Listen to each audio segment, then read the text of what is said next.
life can be really beautiful without a man. Now, I realize you can get this real high when you're dating a man, when you're chasing a man, when there's that kind of like pursuit of one another, particularly in the initial stages. I realize that can be really exciting and passionate and intoxicating and just so consuming. And sometimes nothing really compares to that feeling, and we can get kind of addicted to that. If you decide to kind of step away from that, suddenly everything else might feel a little less exciting and a little less consuming. But being calm and peaceful and maybe a little bit bored isn't a bad thing. It's not bad to have silent moments and to not always be on a high with butterflies, feeling excited. Actually, feeling calm in your body is such a beautiful, rare thing. I think our phones have trained us to search for the extreme highs because they give us that. You know, when we're scrolling through Instagram, seeing these reels, we're laughing and then we're crying and then, you know, we're experiencing everything in quite extreme, quick ways. So yeah, I just want to encourage you to kind of make peace with boredom, with the silent moments. Life happens in the silent, chilled moments too.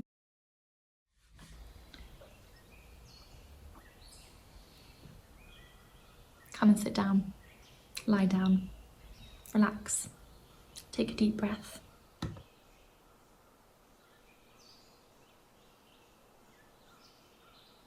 So how to stop needing a man? I just want to make it very clear, when I say stop needing a man or decenter men, I don't mean you have to remove all men from your life. I don't mean anything like that, anything extreme like that. I know these kind of conversations tend to be read by certain people as extreme or radical or as too much, but they're not. For a very long time, women have been taught to really lean on men and really doubt their own power. So I think it's really important to help women detach from that idea that they need a man. I want you to love having men around, not feel like you need them. I just really quickly want to say, obviously, there are going to be times when we need people, when we want other people's support, when we want men's support, women's support, our family support. And I completely encourage you to lean on other people and not just be fiercely independent. That is not what this video is about. It's not encouraging you to turn away anyone's help. It's just encouraging you to be a bit more self-sufficient and believe in yourself more. Because honey, you're special. And there's a lot of power within you that you've probably not even tapped into. How exciting is that?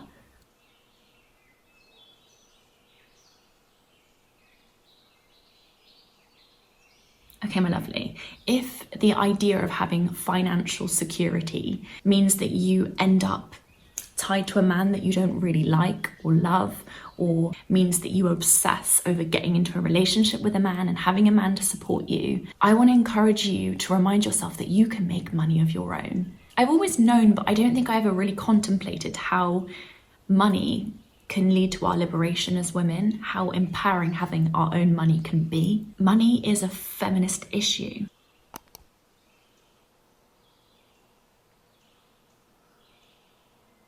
So many women end up in a position where they choose money over love. There are so many reasons as to why women end up in these situations where they're relying on a man for money, even though they don't want to. I recognize that some people want that and they discuss that dynamic, and it's a setup that is agreed on both parties, that the man pays and he is the main breadwinner and whatnot, and that's fine. But I think there's this predicament where so many women are not really wanting to rely on a man for money. When women make good money, they don't need a man to support them. They might want one, but they don't need one. And I think this is a good position to be in, because it means you're not tied to somebody who might in the future turn out to be someone you don't really want to associate with. Simply put, I think decentering men is a lot easier when you don't need them.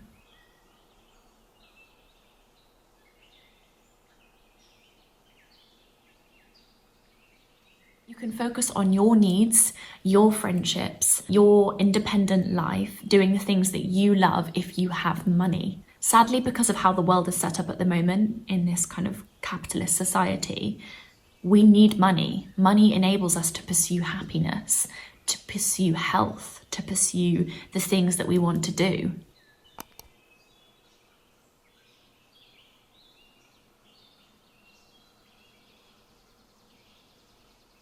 Now, money is a taboo topic, even though we spend money every day. How can something be a taboo topic if it's so normal? It's so normal to spend money. Every day we're all kind of doing it. If we're adults, we're paying bills for the house, we're buying food. It's kind of a paradox for it to be taboo when it's so normal in our society. Why is it taboo? This is a way to disempower people from having those conversations where people get to be enlightened. Oh, he's making that money, he's making more than me. I'm doing the same job as him. This is a sexism issue. Or, oh, if you've got a pay rise, then maybe I should ask for a pay rise too. If money's not talked about, a lot of us can be left in the dark, and that tends to be women. Also, if we're not empowered to have conversations about money, we're going to feel shameful to ask those questions, to go to the bank and have those conversations with the people working there. That is something that I've certainly struggled with, going to my bank and asking about setting up an account and feeling like I wasn't intelligent enough to understand how everything worked. I think there's a lot in the way of women feeling like money is something that they can tackle, know about, be an expert on. The idea that it's crude to speak about money is so disempowering for women in particular, because men do it behind closed doors. Money is a feminist issue, and I've got a statistic here that I really want to read out to you that you're probably going to find quite shocking, or maybe not, maybe you expect it. Oxfam's new Davos report reveals that globally men now own 105 trillion more wealth than women. I'm going to ask you a question now, and I want you to be really honest. When you think of an entrepreneur, a successful business person, someone with a lot of money and a lot of know on how to make money or invest money, do you imagine them to be a man or a woman? I imagine them to be a man, and I hate that because that kind of thinking is going to hinder me as a woman. It's going to make me think, oh, I can't really make money of my own, so yeah, I need to just make sure that I'm safe and I've got a man to rely on to help me, keep everything under control. We aren't encouraged to ask for a pay rise. We're not encouraged to be our own bosses. We're not encouraged to ask questions about money. What does that mean? What's this Flex account, Flex Direct account? What does that mean? All questions are valid, and you need to start from somewhere.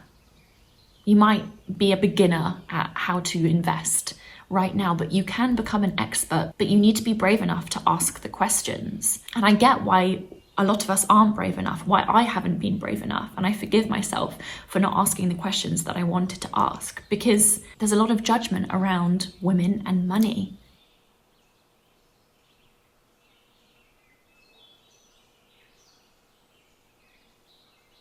Another thing that women are not encouraged to do is to trust in their ideas. Can I ask you for a second, is there something that you thought, I'd love to create this, I think this would be really cool? Maybe you have an idea for a script for a film, or maybe you wanted to start an Instagram and talk about something, share something. Did you doubt that idea? And has that stopped you from pursuing it, even though deep down you really wanted to put time into it and show people that creation, that idea? That has happened not because you're not intelligent enough. That has happened because as women growing up in a patriarchal world, we've learned to not trust our creative ideas, to not go to successful business people and ask them questions and ask them to look at our CV, our creations. We're not taught to put ourselves out there. We're taught to fear failure. And I think that's because as women, when we fail, we're reminded of that, and it becomes a kind of defining character feature. Oh, she's bad at maths. That doesn't need to stay the same. You can get better at maths if you pour time into it.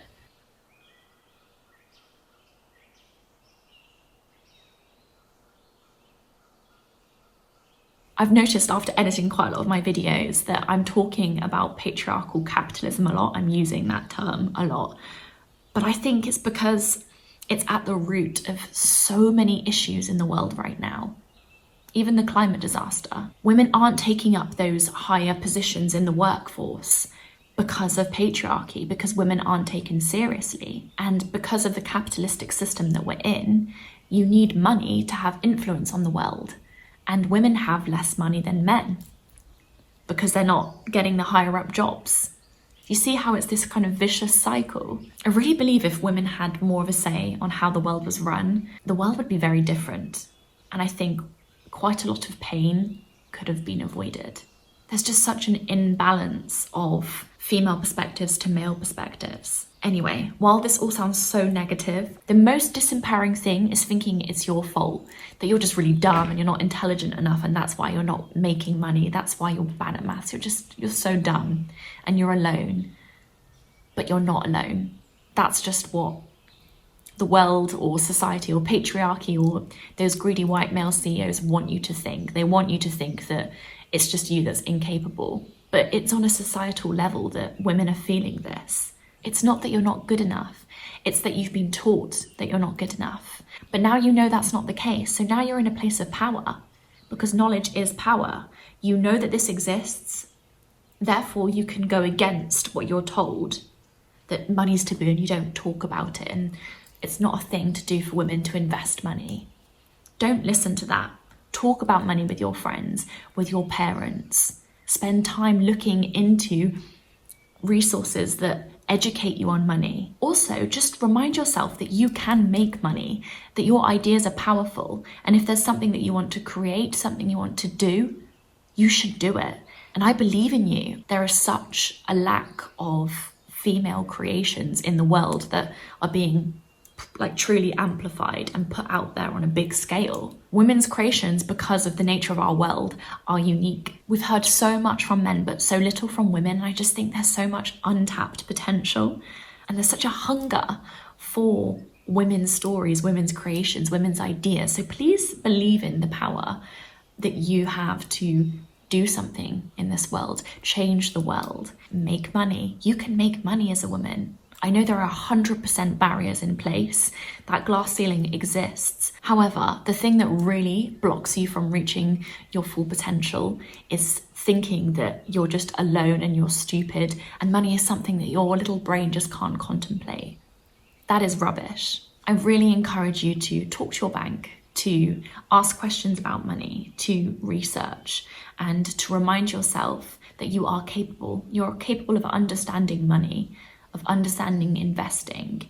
And whilst it might not be a quick, yes, I get it, over time, if you pour your energy into it, you will become more aware and knowledgeable. And getting that kind of financial security for yourself may help you untangle yourself from that kind of unhealthy or toxic or uncomfortable connection with a man or with men in general. I know that I'm making it sound really simple and easy. Please bear in mind this is a short video where I'm only speaking for a little bit. I can't really cover all the nuances. Obviously we're all from different backgrounds and we all have access to different resources and people. So of course we're all coming from different starting points. So I really want you to bear that in mind. I'm not just saying making money is completely easy. I'm just saying there are resources out there and there are ways that you can learn and challenge yourself. And if you have the time, there are ways you can make money. I also want to say there is no shame in depending on a man financially, as long as both parties are clued up on that and you feel safe within that setup. That's great. I'm just sharing what I have personally found empowering, and that is having my own money.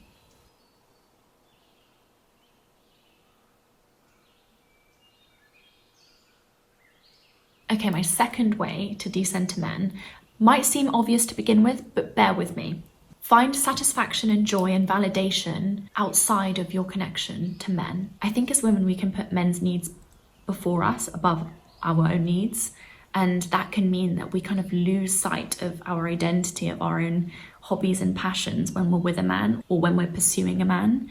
The last thing that I want you to do is say to yourself, oh, my boyfriend's going out tonight, so I'm just going to be alone. It's going to be so sad and I don't know what to do with myself. Okay, you might momentarily think that, but I want you to reframe your thoughts. Oh wow, I have this time to myself. I'm going to gift myself a walk in nature. I'm going to gift myself blah, blah, blah. Something that makes you feel happy and connected to the world and people and inspired. Now, this is a very personal thing. I don't want to make it out like I've got a list of things that you can do outside of being with a guy that's going to make you feel fulfilled, because I don't. We have to explore this for ourselves. We have to be intuitive and listen to our body. Maybe when you go to the gym, you don't actually feel empowered and excited after. You feel a bit deflated. Maybe Explore different forms of exercise. Maybe exercising in a park where you can look at the trees will make you feel at peace in your body and, grateful of the world around you. It's really important to just be very intuitive with what makes us shine.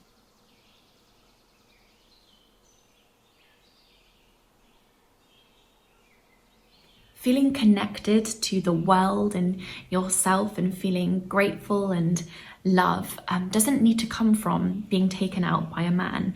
You can take yourself out. You can make your life so beautiful by doing the things that fill up your cup. Now, I realize that everyone's different, so different things are gonna satisfy different people.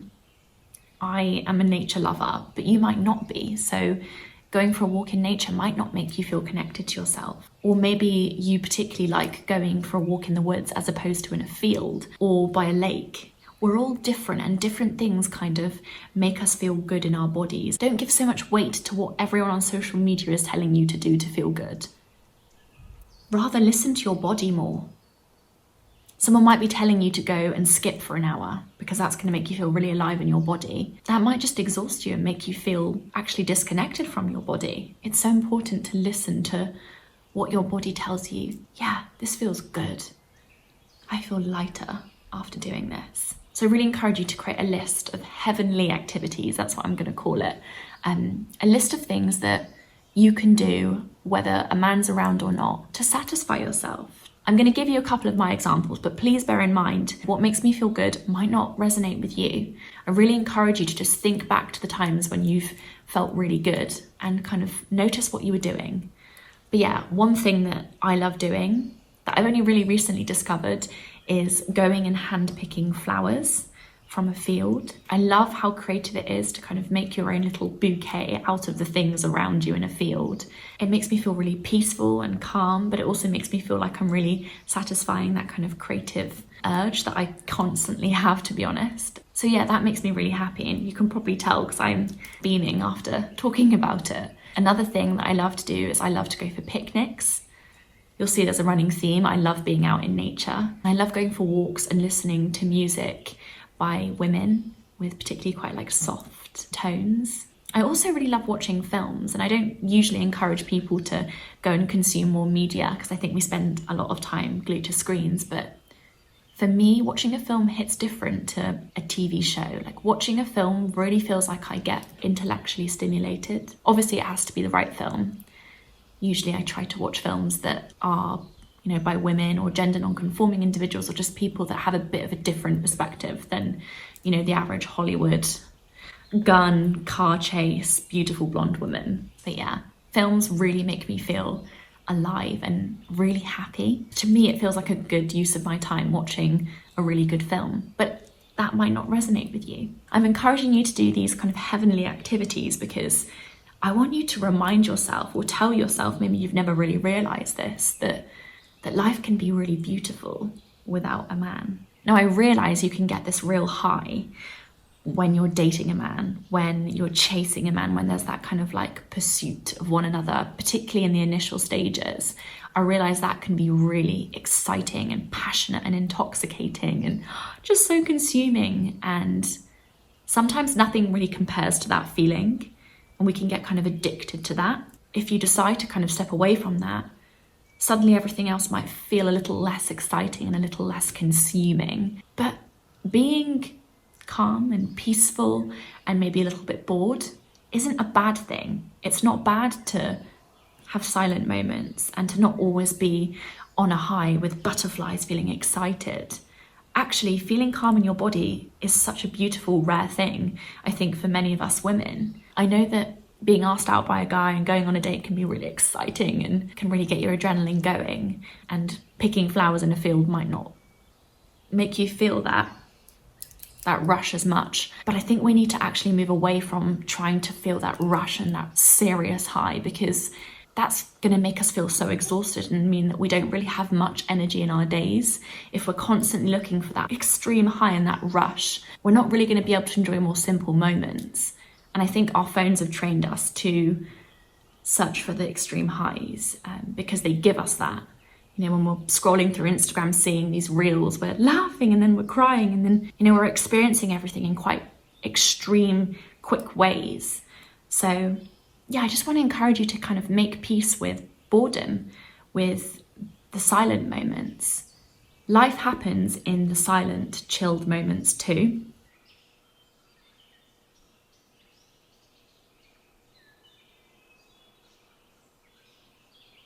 I know social media can make us feel like we need to be doing more, doing. And it could make us feel like everyone's constantly doing things, on holiday, going to dinner parties, going to concerts. Those are the kind of things we see more of on social media because, you know, those are interesting things to watch other people do. Watching somebody peacefully sit in a field is not going to be as interesting to watch, but that doesn't mean it's not going to feel good to experience yourself.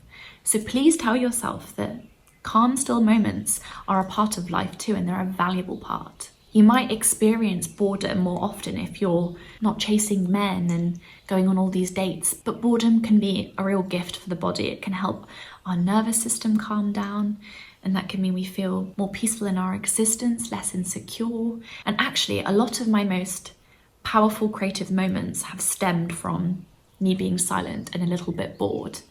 I literally wrote the script for this video in a moment of boredom. I was kind of just pondering life and thinking about everything that I have been learning recently, and I had the idea to make this video. Good things come to those who let themselves be bored.